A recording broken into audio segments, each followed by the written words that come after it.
peringatan keras datang dari kalangan ekonomi Israel. Negara itu dinilai berpotensi menghadapi krisis keuangan besar jika rencana gencatan senjata 20 poin gagal diwujudkan. Diketahui laporan itu diungkap oleh Institut Aharon untuk Kebijakan Ekonomi di Universitas Richmond. Aharon menegaskan bahwa kegagalan Perdana Menteri Israel Benjamin Netanyahu dalam merealisasikan rencana tersebut yang digagas oleh Presiden Amerika Serikat Donald Trump ini, Tribuners, berpotensi memperdalam krisis yang kini menghantam Israel. Dan peringatan tersebut juga bukan tanpa dasar, melainkan konflik yang telah berlangsung selama lebih dari 2 tahun telah menggerus fondasi ekonomi Israel. Hal itu membuat pengeluaran pertahanan melonjak tajam. Sementara sektor produktif seperti industri teknologi, pariwisata, dan perdagangan luar negeri mengalami kemerosotan signifikan. Dan tak sampai di situ, Tribuners, apabila kesepakatan damai antara Hamas dan Israel gagal dibuat, hal tersebut tentunya akan membuat Israel kehilangan kepercayaan di mata dunia. Banyak negara untuk meninjau ulang hubungan dagang dan bantuan militer kepada Tel Aviv. Alhasil Israel lambat laun mengalami isolasi global dari negara-negara barat, sekutu yang selama ini menjadi mitra ekonomi dan politik terdekat. Dan jika Israel benar-benar menghadapi isolasi global dari negara-negara barat, dampaknya akan sangat luas dari sisi ekonomi. Isolasi akan memukul keras kestabilan finansial Israel. Militer Israel kembali kehilangan prajuritnya di jalur Gaza. Media Israel melaporkan, 1 tentara tewas dan 5 lainnya terluka parah dalam insiden keamanan yang terjadi di jalur Gaza, Selasa, 7 Oktober 2025.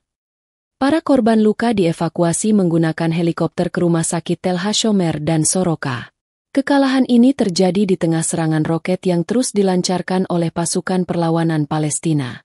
Sirene peringatan bahkan meraung 2 kali di permukiman Netiv Ha'asara yang berada di perbatasan Gaza. Kelompok pasukan Syahid Omar Al-Qasem, salah satu sayap militer perlawanan, mengklaim telah menembakkan mortir ke konsentrasi kendaraan militer Israel di timur laut Han Younis. Perlawanan Palestina menegaskan akan terus bertempur menghadapi agresi Israel, yang telah berlangsung selama 2 tahun penuh sejak serangan operasi Badai Al-Aqsa pada 7 Oktober 2023 lalu. Perdana Menteri Israel Benjamin Netanyahu dianggap terjebak pada keputusan militer tanpa arah. Kekuasaannya di Israel pun diklaim telah berada di ujung tanduk. Mengutip Tribun News pada 7 Oktober, pernyataan ini merujuk pada terjadinya ketegangan di dalam kabinet Israel. Adapun retaknya hubungan politik ini terjadi buntut perbedaan arah kebijakan militer Israel di jalur Gaza. Sumber internal di Tel Aviv menyebutkan beberapa pejabat tinggi menilai pendekatan Netanyahu terhadap Gaza terlalu keras dan tidak memiliki strategi keluar yang jelas. Menuding Netanyahu terjebak pada keputusan militer tanpa arah diplomasi yang konkret. Sikap keras inilah yang disebut justru menimbulkan ketegangan di dalam kabinet. Lantas sejumlah koalisi oposisi yang dipimpin Yair Lapid dan mantan Perdana Menteri Naftali Bennett dilaporkan menyusun langkah besar tujuannya untuk menumbangkan dominasi Netanyahu yang telah memimpin Israel hampir 2 dekade. Keduanya dikabarkan diam-diam menggelar pertemuan pada malam menjelang perayaan Hari Raya Yahudi Sukkot pada Senin 6 Oktober 2025 kemarin. Kepala Staf IDF Letnan Jenderal Eyal Zamir menempatkan pasukannya dalam siaga tertinggi jelang Sukkot.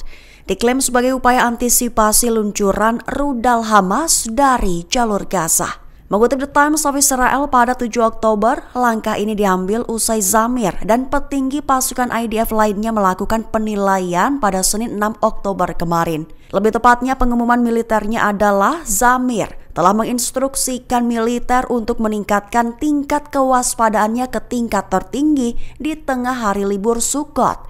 Juga menginstruksikan bahwa upaya pertahanan akan menjadi upaya utama hingga akhir masa liburan. Perlu diketahui saja IDF memang telah meningkatkan kewaspadaannya di tengah perang terutama sejak menghentikan aktivitas militer ofensif di jalur Gaza pada Sabtu 4 Oktober atas permintaan Presiden Amerika Serikat Donald Trump, tepat seiring dengan berlangsungnya negosiasi tidak langsung untuk mengakhiri pertempuran dan membebaskan para sandera yang tersisa. Lantas, Hari Raya Yahudi, satu diantaranya Sukkot, biasanya dianggap oleh militer sebagai periode sensitif dengan resiko serangan yang lebih tinggi.